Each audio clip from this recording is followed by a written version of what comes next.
You ever have one of those mornings where everything feels just a little too perfect, like the universe is lining things up just so it can pull the rug out from under you?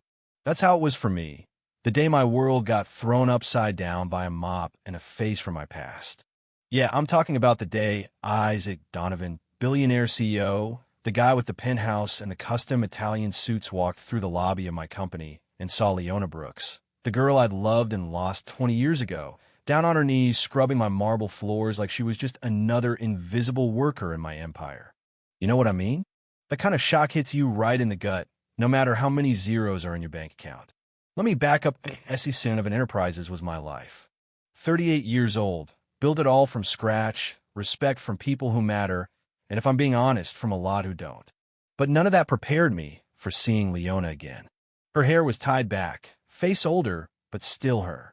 And when our eyes met, time kind of folded in on itself. All those years between Cedar Springs and now collapsing into a single breath. She looked away, went back to her cleaning, and suddenly the glass and steel of my empire felt a lot like a cage. My assistant was staring at me, board meeting waiting, but I couldn't move. I just stood there, stunned by the collision of past and present.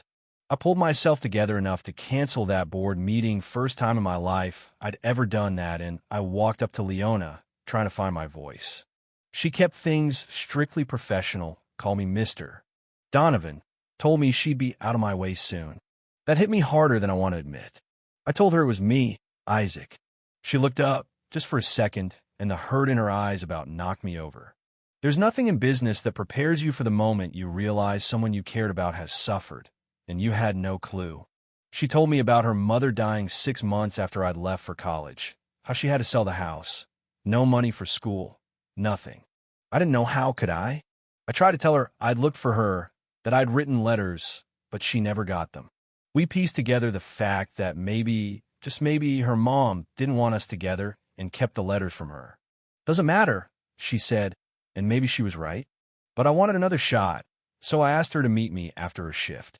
She agreed, finally, after a lot of hesitation. That night at the coffee shop, she showed up in jeans and a sweater-no uniform, hair down, still the Leona I remembered and nothing like the woman I'd seen on her hands and knees hours before. We talked, really talked, about everything that had happened since we'd last seen each other. Her life had been hard jobs that didn't go anywhere, taking care of her mother, moving to the city, and scraping by, night classes when she could afford them. And me? Well, I told her the truth. There had been relationships, nothing that ever came close to what we'd had. She said the same, though I could tell she wasn't sure she believed me. And just when I thought we might be finding some kind of fragile footing, a twista cleaning supervisor tried to break up our conversation. James, my own brother, started interfering behind the scenes, and I realized the world I'd built might not be so welcoming to someone like Leona. She faced subtle sabotage at work, got isolated, moved to a crummy desk, and all the whispers started about us, about her. My brother tried to buy her off, tried to convince her she didn't belong, that our romance would hurt the company. There's always someone, right? Someone who wants to remind you of your place, or what they think your place should be. But Leona, God, she's tough. She held her ground. She made friends. She got a real job in customer service, worked her way up, even after all the pettiness and pressure.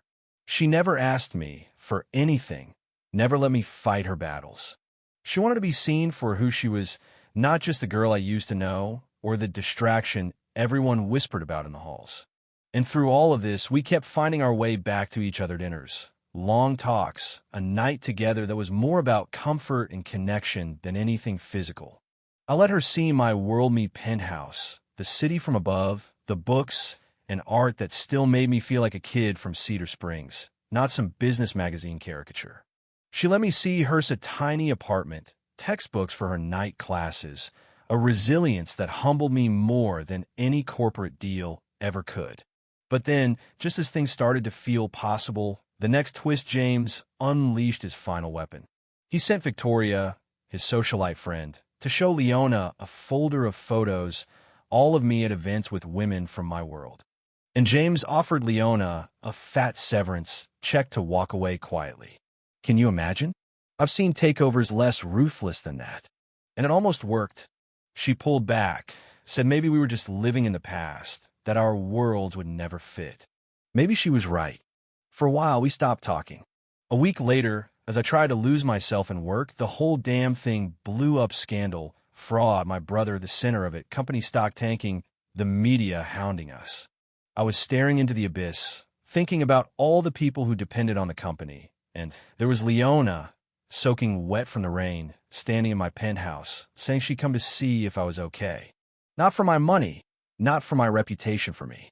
We sat together as the world I'd built seemed to crumble, and she held my hand, told me she was ready to try, even when it wasn't easy, even when the odds were stacked against us. Over the next months, as we fought to save Donovan Enterprises, as we faced down lawyers and press, and the hard work of rebuilding trust hers, mine, even the world Swede discovered what it really meant to be partners, to support each other when there was nothing left to hide behind. Not CEO and cleaner, not rich and poor, just us. 1 year after the scandal, stripped of a lot of what I once thought mattered, I found myself in a park with Leona. I held out a ring that cost a fraction of what I could have once afforded and asked her to be my partner in whatever came next, no matter how uncertain, no matter how imperfect. She said yes, not because of what I could give her, but because finally we'd stopped letting the past or the world or anyone else define what was possible. So, yeah, maybe this isn't the fairy tale ending people expect when they hear about a billionaire and his first love, but I'll tell you, it's real. Messy, honest, hard-won, and worth every scar. You ever have someone like that in your life? Someone you thought was gone forever, only to find them again when you least expected it? Let me know in the comments, what would you fight for, even if the whole world told you it was impossible? Does love really deserve a second chance? Or do some divides just never close? I'll be reading.